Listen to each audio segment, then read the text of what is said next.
Nobody can stop this flow. Hallelujah. Hallelujah. అండి అందరికి praise the lord. హల్లెలూయా. అందరు చెప్దాం వేకువ చుక్క. హల్లెలూయా. మరి ఈ వేకువ చుక్కలకి ఈ మార్నింగ్ స్టార్స్ ఏవైతే ఉన్నాయో, ఉదయ నక్షత్రాలు ఏవైతే ఉన్నాయో, వాటికి అధికారం ఉంటుంది, వాటికి పవర్స్ కొన్ని ఉంటాయి. చెప్పండి, వాటికి అధికారము పవర్స్ ఉంటాయని. వాటికి అధికారము పవర్స్ ఉంటాయి. వాటికి కొన్ని అధికారములు, కొన్ని పవర్స్ వాటికి ఉంటాయన్నమాట. ఎవరికండి? ఉదయం ఈ వేకువ చుక్కలకి, ఈ ఉదయ నక్షత్రాలకి. ఓకే, వీళ్ళకి ఏంటంటే వాళ్ళకి అధికారములు ఉంటాయి, అండ్ వాళ్ళకి కొన్ని పవర్స్ కూడా ఉంటాయి. ఎలా అంటే ఆ పవర్స్ ని వాళ్ళు ఎవరికి కావాలంటే వాళ్ళు ఇవ్వచ్చు. వాళ్ళు ఎవరికి ఇవ్వాలనుకుంటారో వాళ్ళకి ఇవ్వచ్చు. మరి కొన్ని మాటలు చూసి ఇక్కడికి వద్దాం రండి. ప్రకటన గ్రంథం 13వ అధ్యాయం 2వ వచనం. ప్రకటన గ్రంథం 13వ అధ్యాయం 2వ వచనము. నేను చూచిన ఆ మృగము చిరుతపులిని పోలి ఉండెను. దాని పాదములు ఎలుగుబంటి పాదముల వంటివి, దాని నోరు సింహపు నోరు వంటిది. దానికి ఆ ఘటసర్పము తన బలమును, తన సింహాసనమును, గొప్ప అధికారమును ఇచ్చెను. సర్పం, ఘట సర్పం, సాతాను, అపవాది అనే పేర్లు కలిగిన వానిని వాడు పడగొట్టే వేకువ చుక్క అని మనం విన్నాం కదా. ఇప్పుడు వాడు చేస్తున్న పని ఏంటంట, ఆ ఘట సర్పం చేస్తున్న పని ఏంటంట, దాని బలమును, తన సింహాసనమును, తన గొప్ప అధికారమును ఇచ్చెను. అంటే వాళ్ళకి ఉన్న అధికారమును వేరొకరికి ఇవ్వడానికి పవర్స్ ఉన్నాయి. ఒక మృగం, ఆ మృగం ఎలా ఉందట? చిరుత పులిని పోలి ఉందట. దాని పాదములేమో ఎలుగుబంటి పాదములట.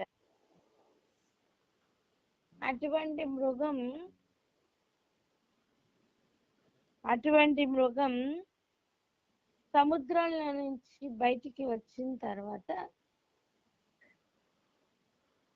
ఆ మృగానికి ఈ ఘట సర్పం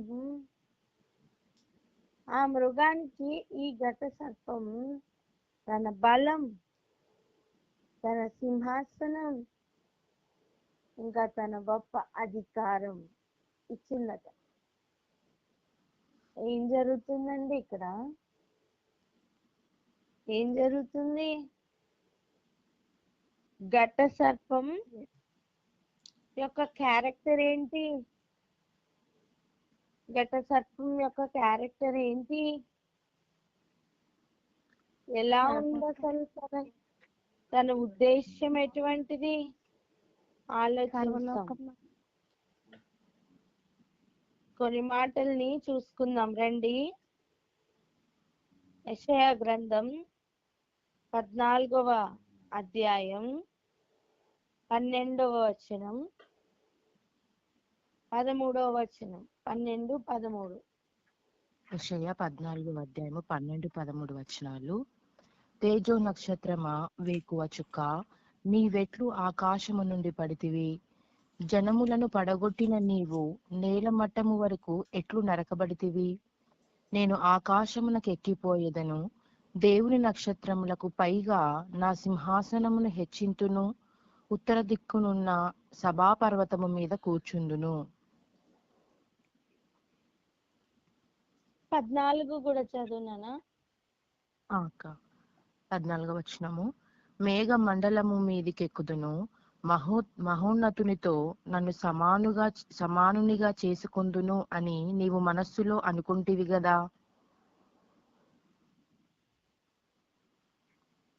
అంటే వాని ఉద్దేశం ఏంటి? మేఘమండలానికి ఎక్కిపోతా. ఇంకా ఏంటి మన ఆలోచన? మన ఆలోచన ఎటువంటిది గమనించండి. నేను మేఘమండలానికి ఎక్కుతాను, నేను మహోన్నతునితో సమానునిగా నన్ను నేను చేసుకుంటాను. ఇప్పుడు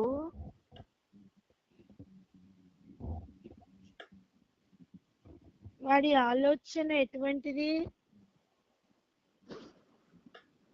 గమనిద్దాం.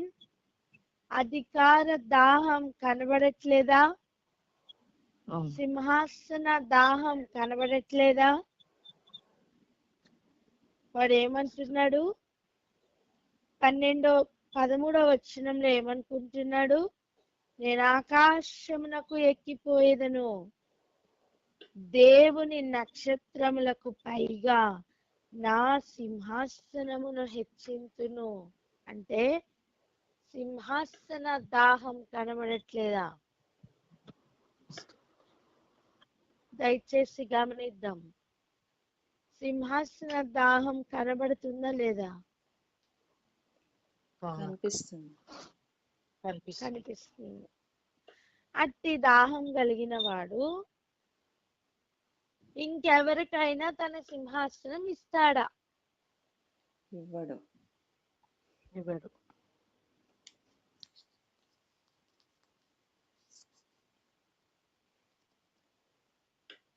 అటువంటి వాడు తన సింహాసనాన్ని ఎవరికైనా ఇస్తాడా?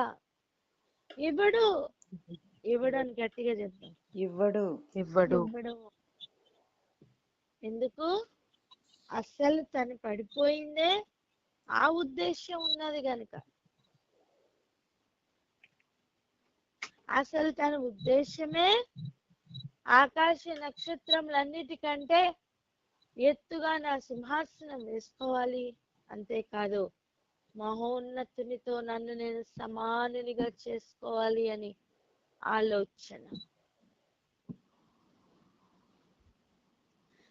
నేనేమంటున్నా అంటే, ఈ వేకువ చుక్కలకు అధికారం ఉంటది.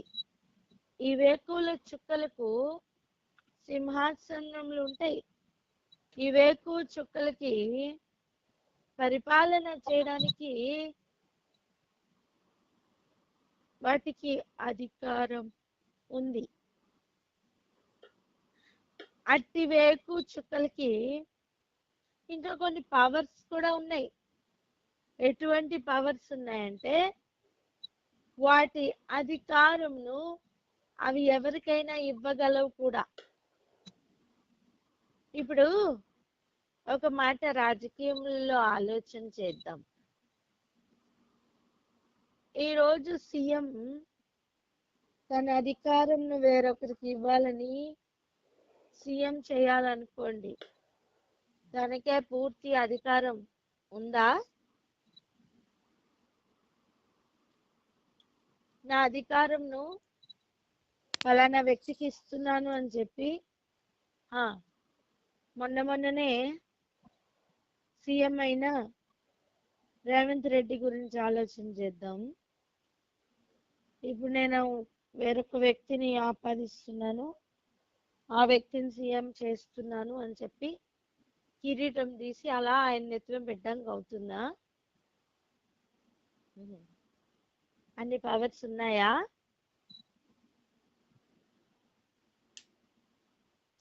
చెప్పరే. డైరెక్ట్ పవర్స్ లేవండి. లేదు. తను ఉండను అంటే స్వచ్ఛందంగా నేను ఉండను అని చెప్పి తను కొంతమందికి అప్పగించాలి. అప్పుడు వారు మళ్ళా డిసైడ్ చేసి మరలా గవర్నర్ ద్వారా మరలా పదవి స్వీకరణ చెయ్యాలి తప్ప డైరెక్ట్ గా నా అధికారాన్ని వీళ్ళకి ఇస్తున్నాను అని చెప్పి ఇవ్వడానికి అధికారం అనేది లేదు. ఇప్పుడు మీ ఇంటిలో మీరే కదా పెద్ద, మీ దగ్గర ఒక ల్యాండ్ ఉందనుకోండి, మీరు ఎవరికి ఇవ్వాలనుకుంటే వాళ్ళకి స్వచ్ఛందంగా మీరు వీలునామా రాసి ఇవ్వచ్చు. అంటే మీకున్న అధికారం కూడా, అంటే స్వచ్ఛందంగా మీకున్న ఆ అధికారం ఇంకెవరిని అడగకుండా మీరు చేయగలిగిన కార్యం, అంత అధికారంలో ఉన్నా సరే ఆ సీఎం చేయలేకపోతున్నారు. ఏంటి కారణం? అది నేను ఎవరికి ఇవ్వాలో వాళ్ళకి ఇవ్వలేను అంటే వాళ్ళకి ఆ అధికారం లేదు అని అర్థం. ఎంతమందికి అర్థమవుతుంది వ్యత్యాసం? అర్థమవుతుంది. రైట్. ఇంకొక మాట కూడా ఎగ్జాంపుల్ చెప్తాను, దయచేసి వినండి. మీకు ఇప్పుడు ఏదైనా ఇంట్లో వస్తువు వద్దు అనుకున్నారనుకోండి, ఇంట్లో ఎవరికైనా ఇవ్వాలి అనిపించింది, మీరు స్వాతంత్రంగా మీరు ఎవరికి ఇవ్వాలనుకుంటున్నారో వారికి ఆ వస్తువును హ్యాండ్ ఓవర్ చేయొచ్చు. దయచేసి అర్థం చేసుకోండి. మీకు ఏదైనా ఒక వస్తువు ఎవరికైనా ఇవ్వాలనిపిస్తే స్వచ్ఛందంగా స్వాతంత్రంతో ఇది నా వస్తువు, ఇది మీకు ఇస్తున్నాను అని చెప్పి you can just hand over. అవునా కాదా? అవునక్క. అవును. కానీ మీరు ఒక ఏరియాలో జాబ్ చేస్తున్నారు అనుకుందాం. ఏం చేస్తున్నారు? జాబ్ మీరు ఒక ఏరియాలో జాబ్ చేస్తున్నారు. మీరు ఒక డాక్టర్ అనుకోండి, మీరు ఒక ఏరియాలో జాబ్ చేస్తున్నారు. ఇప్పుడు మీరు నేను ఈ జాబ్ చేయాలనుకోవట్లేదు, నా ఈ అధికారాన్ని నేను ఇంకొకరికి హ్యాండ్ ఓవర్ చేస్తానని చెప్పి రోడ్డు మీద ఎవరైనా వెళ్తున్న వాళ్ళని పిలిచి, ఇదిగో ఈ రోజు నుంచి నువ్వు ఈ అధికారంలో ఉండు అని చెప్పి మీ ఉద్యోగం ఆ వ్యక్తికి ఇవ్వడం సాధ్యమవుతుందా? కాదు. అవుతుందా? కాదు. అంటే ఒక ఇంటిలో ఉన్న ఒక వ్యక్తి ఒక వస్తువుని గాని తన హోదాని గాని ఏదైనా హ్యాండ్ ఓవర్ ఇవ్వడం సాధ్యం. కానీ ఒక అధికారంలో ఉన్న వ్యక్తి తన అధికారంని ఇంకొకరికి హ్యాండ్ ఓవర్ ఇవ్వడం అనేది సాధ్యం కాదు. ఎంతమందికి అర్థమవుతుంది? అర్థమవుతుంది. దయచేసి అందరూ నేనున్నానని చెప్తారా? నేనున్నాను. నాకు అర్థమవుతుంది అని చెప్తారా? నాకు అర్థమవుతుంది. నాకు అర్థమవుతుంది. అంటే మన అధికారాన్ని మనం హ్యాండ్ ఓవర్ ఇవ్వడానికి మనకు అధికారం లేదు అని అర్థం. ఆ మాట పలకండి. మన అధికారమును ఇతరులకి హ్యాండ్ ఓవర్ ఇవ్వడానికి అధికారం లేదు. అది మళ్ళీ చెప్తాం. మన అధికారమును మరొకరికి ఇవ్వడానికి అధికారము లేదు. మనకి అధికారం లేదు. ఓకే. కానీ వేకువ చుక్కలకి అలా కాదండి. వాటి అధికారమును వాటి బలమును ఇంకొకరికి ఇవ్వడానికి వారికి అధికారం ఉంది. వ్యత్యాసం అర్థమవుతుందా? ఇంకొక మాటను కూడా చూపిస్తాను రండి. లూకా సువార్త 4వ అధ్యాయం 5-6 వచనాలు. లూకా సువార్త 4వ అధ్యాయము 5-6 వచనాలు. అప్పుడు అపవాది ఆయనను తీసుకొని పోయి భూలోక రాజ్యములన్నిటినీ ఒక నిమిషములో ఆయనకు చూపించి, ఈ అధికారమంతయు ఈ రాజ్యముల మహిమయు నీకిత్తును, అది నాకు అప్పగింపబడి ఉన్నది, అదెవనికి నేను ఇయ్యగోరుదునో వానికిత్తును.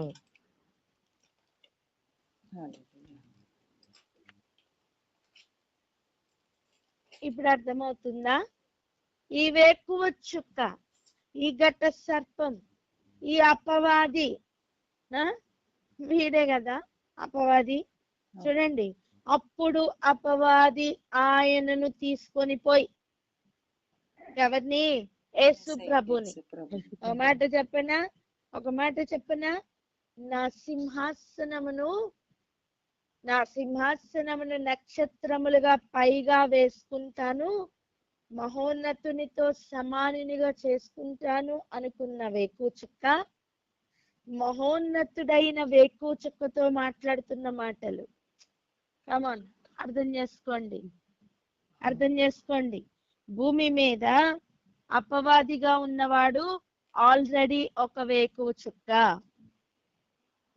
మహోన్నతుడిగా ఉన్నవాడు యేసు ప్రభు, అద్వితీయ కుమారుడిగా ఉన్నవాడు దేవుని కుమారుడైన యేసయ్య శరీరధారిగా భూమి మీదకి వచ్చిన తర్వాత ఆయన యేసయ్యగా ఉన్నారు తప్ప ఆయన యొక్క స్థితి ఆల్రెడీ ఒక వేకువ చుక్క. ఇప్పుడు ఈ కార్యం పైన సాధ్యం అవ్వలేదు వీడికి. పరలోకంలో వాడు ఏమనుకున్నాడు? అపవాది ఈ మహోన్నతునితో సమానునిగా చేసుకోవాలని. ఈ కార్యం వానికి అక్కడ సాధ్యం కాల.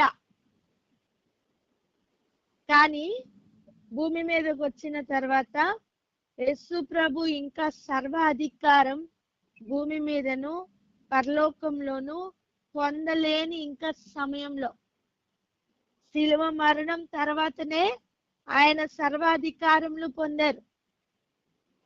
దయచేసి అర్థం చేసుకుందాం. ఇంకా 3.5 సంవత్సరాల వ్యవధి ఉన్నప్పుడు సర్వ అధికారములు ఆకాశం మీదను భూమి మీదను పూర్తిగా స్వాతంత్రంగా స్వాధీనపరచుకోవడానికి ముందు, 3.5 సంవత్సరముల ముందు, 30 సంవత్సరాల తర్వాత వీడు వెయిటింగ్. ఏమని తెలుసా? పరలోకంలో వాడికి సాధ్యం కాలే మహోన్నతునితో సమానునిగా చేసుకోవడం.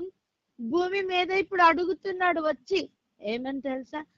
నాకు అధికారం ఉంది, నేను ఎవరికి కావాలంటే వాళ్ళకి ఇవ్వగలను, నా కాళ్ళకు మొక్కు. వాడు చెప్తున్నమాట, ఈ అధికారం అంతయు ఈ రాజ్యముల మహిమయు నీకు ఇస్తా, అది నాకు అప్పగింపబడి ఉంది. అండ్ వాడి అధికారం వాడు చెప్తున్నాడు ఏమని? అది నేను ఎవరికి ఇవ్వకూడదునో వానికి ఇత్తును.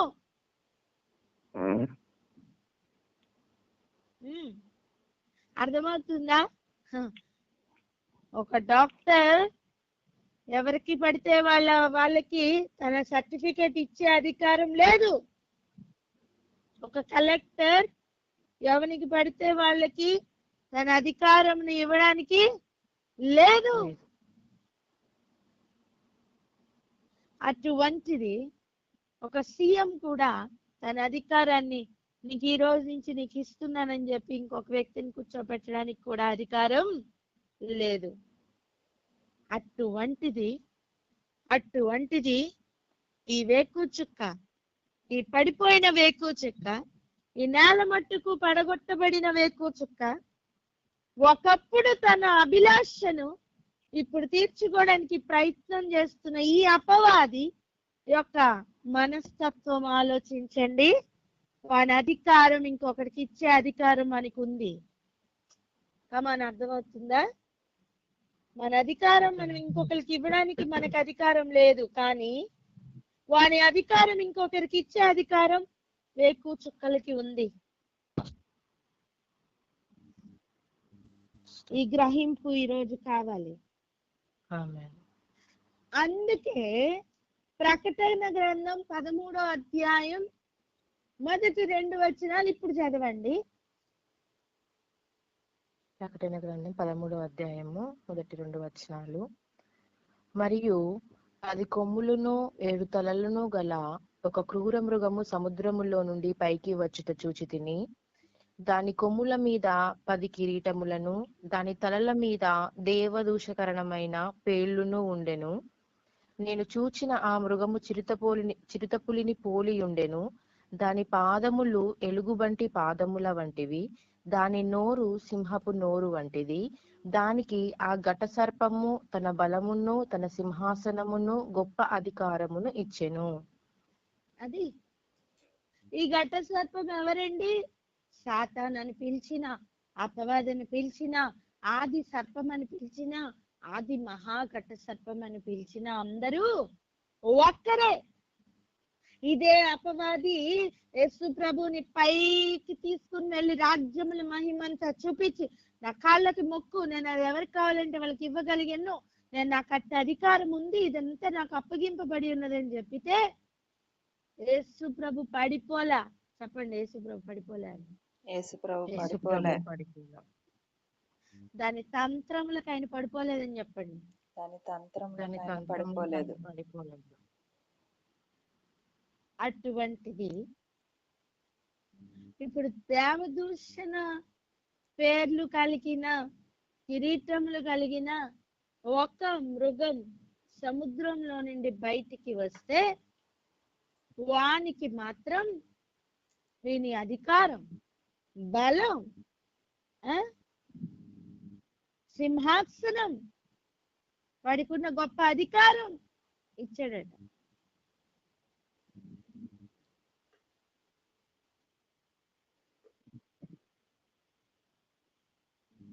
మరి రత్నక్క ఒకసారి యాడ్ చేసుకోరా అరుణ? చేసుకున్నాను మేడం, ఉన్నారు. ఓకే ఓకే, మా కంటిన్యూ చేయరా. ఇప్పుడు ఆలోచిద్దాం. మనకి కొన్ని అధికారములు లేవు, కానీ వేకు చుక్కలకి హ్యాండ్ ఓవర్ ఇచ్చే అధికారం ఉంది అని దీన్ని బట్టి మనకు అర్థమవుతుంది. అండ్ ఈ అపవాది యొక్క ప్లాన్ మహోన్నతునితో తను సమానం చేసుకోవాలని. అది అక్కడ సాధ్యపడలేదు, భూమి మీద ట్రై చేశాడు, అది కూడా సాధ్యపడలేదు. ఇప్పుడు ఆపోజిట్ లో పనిచేస్తున్నాడు.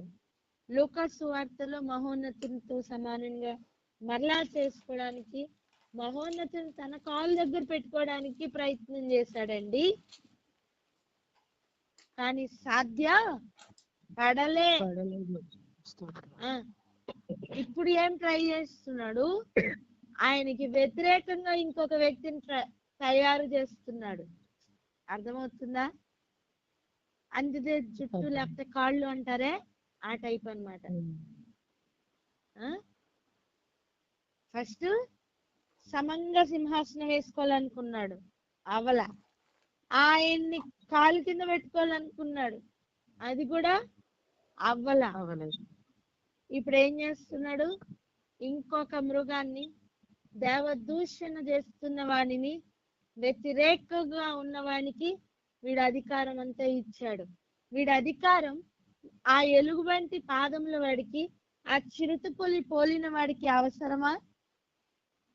ఆలోచించండి. ఆల్రెడీ ఆ చిరుతపులికి కొన్ని బలాలు ఉన్నాయి, ఆల్రెడీ ఆ చిరుతపులికి కిరీటములు ఉన్నాయి, దానికి కొమ్ములు ఉన్నాయి, దానికి 7 తలలు ఉన్నాయి, 10 కొమ్ములు ఉన్నాయి. ఏమున్నాయండి? 10 కొమ్ములు 7 తలలు. 7 తలలు 10 కొమ్ములు అని చెప్పండి. 7 తలలు 10 7 కొమ్ములు. తలలు 10 కొమ్ములు. రైటా? ఇప్పుడు ఇంకొక మాట కూడా మీకు చూపిస్తాను రండి. ప్రకటన గ్రంథం 12వ అధ్యాయం 3వ వచనం. ప్రకటన గ్రంథం 12వ అధ్యాయము 3వ వచనము. అంతటా పరలోకమందు ఇంకొక సూచన కనబడెను.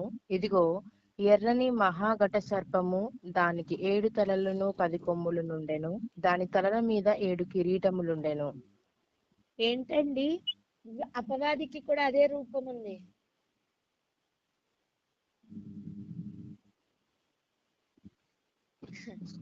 ఈ ఘట సర్పానికి కూడా అదే రూపం ఉంది. ఏ రూపం? 7 తలలు, 10 కొమ్ములు, కిరీటములు. 7 కిరీటములు ఉన్నాయా లేదా? ఉన్నాయి. ఇప్పుడు సముద్రంలో నుండి బయటికి వచ్చిన ఓ క్రూర మృగానికి కూడా అటువంటి రూపమే ఉంది. చూడండి, మీరు మ్యూట్ లో పెట్టుకోండి అమ్మ, గుయ్యమని శబ్దాలు. అమ్మ ప్లీజ్, అమ్మ ప్లీజ్ మ్యూట్ లో పెట్టుకోండి, అవసరమైనప్పుడు తీయచ్చు. Thank you. వినండి, అపవాదికి ఏ రూపమైతే ఉందో అదే రూపం ఉన్న క్రూర మృగానికి రాజ్యముల మీద బలం గాని, మహిమ గాని, అధికారం గాని లేదు. అర్థమవుతుందా? నీ కప్పులో ఆల్రెడీ కాఫీ ఉంది, నేను మళ్ళీ కాఫీ పోయగలనా? లేదు, పోయలేరు. ఎవరికి ఎంటీయో వాళ్ళకి పోయగలను.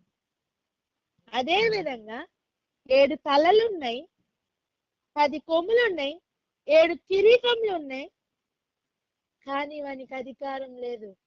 వానికి అపవాది యొక్క అధికారంను ఇస్తున్నాడు. నేనేమంటున్నా అంటే, ఇప్పుడు మన టాపిక్ అపవాది కాదు, మన టాపిక్ ఏంటంటే వేకువ చుక్కలకి ఒక అధికారం ఉంది అన్నది మన టాపిక్. ఇప్పుడు చెప్పండి, వేకువ చుక్కలకి అధికారం ఉందా లేదా? ఉంది. ఉంది. పడిపోయిన వేకువ చుక్క, దురాశతో పడిపోయిన వేకువ చుక్క భూమి మీద తన దురాశను మరలా నెరవేర్చుకునే ప్రయత్నం మహోన్నతుడైన వేకువ చుక్కతో ట్రైల్ వేస్తుంది. అంటే వాడికి ఎంత ధైర్యం! నాశనం కొని తెచ్చుకుంటున్న ధైర్యమే అది. కానీ వాని అధికారంతో వాడు విర్రవీగుతున్న దుష్టత్వం గమనిస్తున్నారా?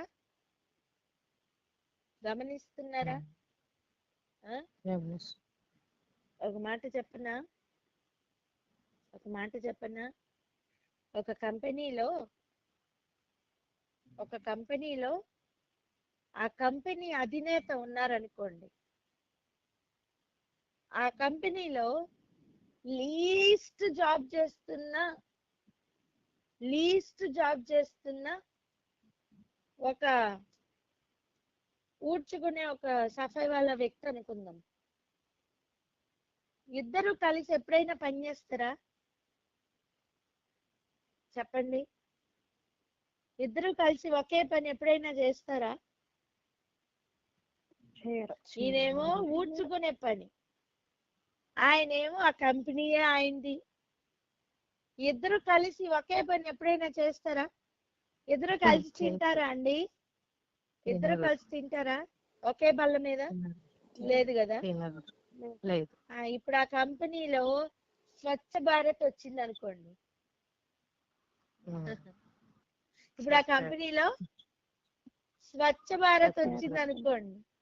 అర్థమైనా? ఇప్పుడు ఆ సఫాయి వాళ్ళ వచ్చి కంపెనీ అధినేత నాతో పాటు పనిచేయడానికి వచ్చాడు కదా అని ఈ చీపిరి తీసుకొని ఇటు దుడు అని చెప్పింది అనుకోండి, ఆయన ఒక లుక్ ఇస్తాడా? ఇవ్వడా? ఖచ్చితంగా ఇస్తాడు. స్వచ్ఛ భారత్ కాబట్టి అందరి ముందు తీసుకున్నా, స్వచ్ఛ భారత్ అయిపోయాక ఈ అయ్యగారికి స్వచ్ఛ భారత్ అయిపోద్ది. ఈ సఫాయి వాళ్ళకి స్వేచ్ఛ భారత్ అయిపోద్ది. ఏమవుతుంది? ఉద్యోగం కాస్త అవుతుంది. అంతే కదా. మీకు అర్థమవుతుందా? అలా మహోన్నతితో సమానంగా చేసుకోవాలనుకున్న వేకువ చుక్క స్థితి అది. అక్కడ ఏం సాధ్యం కాలే పరలోకంలో. భూమి మీద ఉన్న స్వచ్ఛ భారత్ లాంటి ఒక ప్రోగ్రాం భూమి మీద నడుస్తుంటే ఆ ప్రోగ్రామ్ లో వచ్చి ఆఫర్ ఇస్తున్నాడు, ఏమని? రా నా కాళ్ళకు మొక్కు అట. అబ్బో, ఇప్పుడు ఆ ప్రోగ్రామ్ అయిపోయిన తర్వాత వాడికి ఉంటదండి, వాడి అధికారం మొత్తం మొత్తం అవుట్ అయిపోతుంది. అర్థమవుతుందా? నేను చెప్పనా? వాడు దుష్టత్వం మీద దుష్టత్వం, దుష్టత్వం మీద దుష్టత్వం యాడప్ చేసుకుంటున్నాడు. ఆ కంపెనీ సీఈఓకి అప్పటి వరకు వాడి మీద దృష్టి ఉండదు, కానీ ఈ స్వచ్ఛ భారత్ లో వాడు వేసిన వేషాలు ఉన్నాయో అవి ఇప్పుడు సీఈఓకి ఇంకా రికార్డెడ్ గా గుర్తుంటాయి. అలా యేసు ప్రభుకి వీడు భూమి మీద ఇచ్చిన ఆఫర్ గాని అన్ని గుర్తుంటాయా లేదా? ఉంటాయి. మహోన్నతునితో సమానంగా చేసుకున్నానన్న కార్యమే కాదు, మహోన్నతుని కాళ్ళకి మొక్కమన్న కార్యం కూడా ఆయనకి గుర్తుంది. వీడికి ఈ అపవాదికి ఏం చెయ్యాలో యేసు ప్రభు దాన్ని రెడీ చేసుకునే ఉన్నారు. కానీ అర్థం చేసుకున్నాం ఈరోజు ఒక విషయం ఏంటంటే, ఈ వేకువ చుక్కలకి వాటికి అధికారం స్వచ్ఛందంగా వారికి ఉంటది. అండ్ వాటికి ఉన్న అధికారంను అవి ఎవరికైనా సరే నచ్చిన వాళ్ళకి హ్యాండ్ ఓవర్ ఇవ్వగలవు. ఆశామాషిగా ఎవరికి పడితే వాళ్ళకి ఇవ్వవు, వాళ్ళలాగానే అనిపిస్తున్న వాళ్ళకి ఇస్తాయి. ఎంతవరకు అర్థమైందా?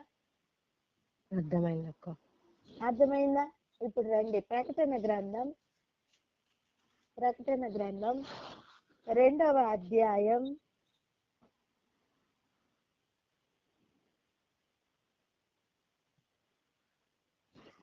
26 నుంచి 27 వరకు చదువుతారా? ప్రకటన గ్రంథం 2వ అధ్యాయం 26, 27 వచనాలు. నేను నా తండ్రి వలన అధికారము పొందినట్టు జయించుచు అంతము వరకు నా క్రియలు జాగ్రత్తగా చేయువానికి జనుల మీద అధికారం ఇచ్చెదను. అతడు ఇనుపదండముతో వారిని ఏలును, వారు కుమ్మరివాని పాత్రల వలె పగలగొట్టబడుదురు. అర్థం చేసుకుందాం. తుయతైరా సంఘంతో కొన్ని శ్రేష్టమైన విషయాలను ఇక్కడ చెప్తున్నారు. ఇది ఇది ఇది గొప్ప సంగతులు. దయచేసి ఎవరు మిస్ అవ్వకండి ఈ సబ్జెక్ట్ ని. ఇంకా చూడండి, తుయతైరా సంఘంతో మాట్లాడుతూ సంఘములతో ఆత్మ చెప్పుచున్న మాటను గురించి చెప్తున్నారు. ఏం చెప్తున్నారో చూడండి. నా తండ్రి వలన నేను అధికారం పొందాను. నేను అధికారం ఎలా పొందాను? నేను జయించి పొందాను. నేను అధికారము సింహాసనమును ఎలా పొందాను? నేను జయించి పొందాను. రండి ఇంకొక మాట కూడా చదువుకుందాం దీనికి కనెక్టెడ్ గా. ఇదే 3వ అధ్యాయం 21వ వచనం చూడండి. నేను జయించి నా తండ్రితో కూడా ఆయన సింహాసనమందు కూర్చుండి ఉన్న ప్రకారం. అంటే ఆయన సింహాసనం మీద ఎలా కూర్చున్నారు అంటే ఆయన జయించి కూర్చున్నారు. చెప్పండి, ఎలా కూర్చున్నారు? జయించి కూర్చున్నారు. ఊరికనే ఏమి కూర్చోలా, ఊరికనే ఏం కూర్చోలా. హల్లెలూయా. అర్థమవుతుందా? జయించి సింహాసనం మీద కూర్చున్నారు. ఇప్పుడు అదే మాట ఏం చెప్తున్నారంటే, నేను ఎలా అయితే నా తండ్రి వలన అధికారం పొంది జయించి సింహాసనం మీద కూర్చున్నాను, అలా జయించుచు అంతము వరకు నా క్రియలు జాగ్రత్తగా చేయడానికి. అర్థమవుతుందా? అంతము వరకు జయించుతూనే ఉన్నవానికి అని అర్థం. అంతము వరకు నా క్రియలు చేయడానికి. నా క్రియలు అంటే ఎవరి క్రియలు? యేసు ప్రభు యొక్క క్రియలు. కమాన్, అర్థమవుతుందా? అక్కడ అపవాది కూడా వానికున్న బలమును ఒక క్రూర మృగానికి ఇచ్చాడు. వాని పోలికలో ఉన్న వానికి ఇచ్చాడు. గమనిస్తున్నారా? వాళ్ళకు అంటే ఆ పడిపోయిన తేజ నక్షత్రం తన పోలికలో ఉన్న ఒక క్రూర మృగానికి తన అధికారం ఇచ్చాడు. ఇప్పుడు యేసు ప్రభు కూడా తన పోలికలోనికి మార్చబడిన వారికి తన అధికారం ఇస్తారు. హల్లెలూయా. హల్లెలూయా. ఎందుకు యేసు ప్రభు నీ పోలికని మార్చుకోమంటున్నారు? ఎందుకు నీ క్యారెక్టర్ ని మార్చుకోమంటున్నారు? ఎందుకు నీ ఉద్దేశమును మార్చుకోమంటున్నారు? ఎందుకు నీ అవిధేయతను విధేయతకు మార్చుకోమంటున్నారు? కారణం ఒక్కటే, నువ్వు పొందబోతున్న అధికారం ఎట్టిదో నీకు తెలియదు బిడ్డ. దానిని అపహరించాలని ఆల్రెడీ 10 కొమ్ములు ఉన్నవాడు ట్రై చేశాడు, వాడు చేతకాల. నీకు ఎన్ని కొమ్ములు ఉన్నాయో చూసుకో, ఒకటి కూడా లేదు. నీకు ఎన్ని తలలు ఉన్నాయి? ఉన్న తలనే చూసుకోలేవు, ఒకటే. కానీ కనీసం నీ తలకాయ నువ్వు చూసుకోలేవు అద్దంలో తప్ప. ట్రై చేయండి ఎవరైనా, కళ్ళని పైకి పంపించి తలని మొత్తం గ్రౌండ్ వేసి చూడండి, అవుతుంది? చూడలేము. అర్థం చేసుకున్నా, ఒక తలకాయ ఉన్న మనం, ఒక కిరీటం కూడా లేని మనం, ఒక కొమ్ము కూడా లేని మనం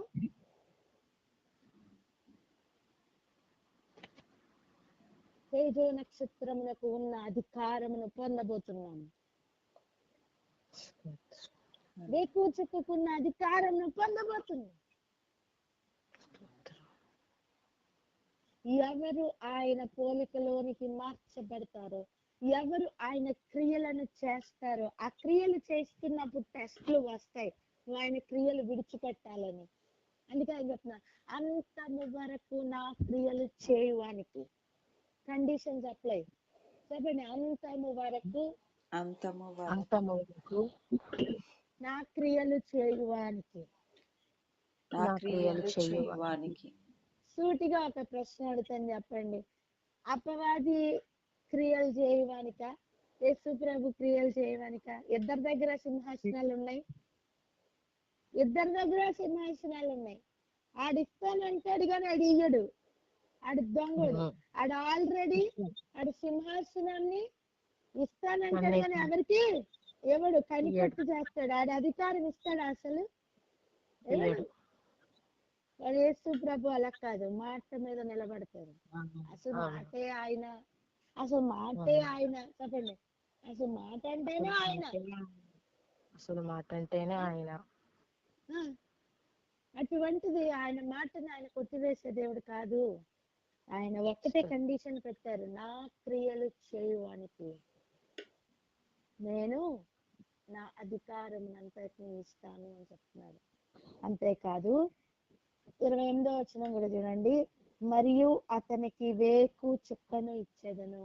ఎందుకు తెలుసా వేకు చుక్క? నీ అధికారం ఎన్నటికీ పోకుండా నీ పక్కనే ఉండే వేకు చుక్క. హల్లెలూయా. ఎప్పుడు కూడా అధికారంలో ఉన్నవానికి బాడీ గార్డ్ కావాలి, అవునా కదా? అధికారంలో ఉన్నవానికి ఎప్పుడు థ్రెట్టే ఉంటుంది, శత్రువులు ఉంటారు.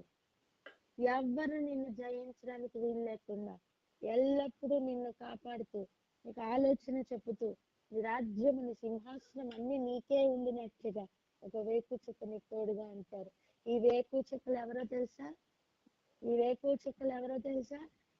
ఆది కాండంలో భూమి రవ్వంతైనను రూపింపబడక ముందు, దానికి ఇంకా మూలరాయి అయినా కనీసం వేయక ముందు, ఉదయ నక్షత్రములు ఏకంగా కూడిన పాడిన అనుభవం ఉందే, ఆ ఆదిలో ఉన్న వేకు చుక్కలు ఒక్కొక్కరికి ఇవ్వబడతాయి. హల్లెలూయా, హల్లెలూయా. 2 వేకు చుక్కల్నే మనం చూసాం, ఒకటి పడిపోయిన వేకు చుక్క, ఇంకొకటి నిలబెట్టే వేకు చుక్క. కానీ ఉదయ నక్షత్రాలు ఇంకా చాలా ఉన్నాయి, వాళ్ళందరినీ కూడా దేవుడు నీ కొరకు అసైన్ చేస్తారట. హల్లెలూయా. ఇక ఆ రాజ్యములు, సింహాసనములు యుగ యుగములు ఏలుబడిలో ఉంటాయి. ఆ అధికారం ఎటువంటిదంటే, అతడు ఇనుప దండముతో వారిని ఏలే అధికారం. అంతటి అధికారమును దేవుడు సిద్ధపరిచి ఉంచారు. ఎంతమందికి అర్థమైంది చెప్పండి వేకు చుక్క అంటే ఏంటో? హల్లెలూయా. అర్థమవుతుందా? ఇంకొక శ్రేష్టమైన విషయంతో రేపు మార్నింగ్ మరలా కలుసుకుందాం. ఇప్పుడు ప్రార్థన చేసుకుందాం. అక్క హల్లెలూయా. Thank you Jesus.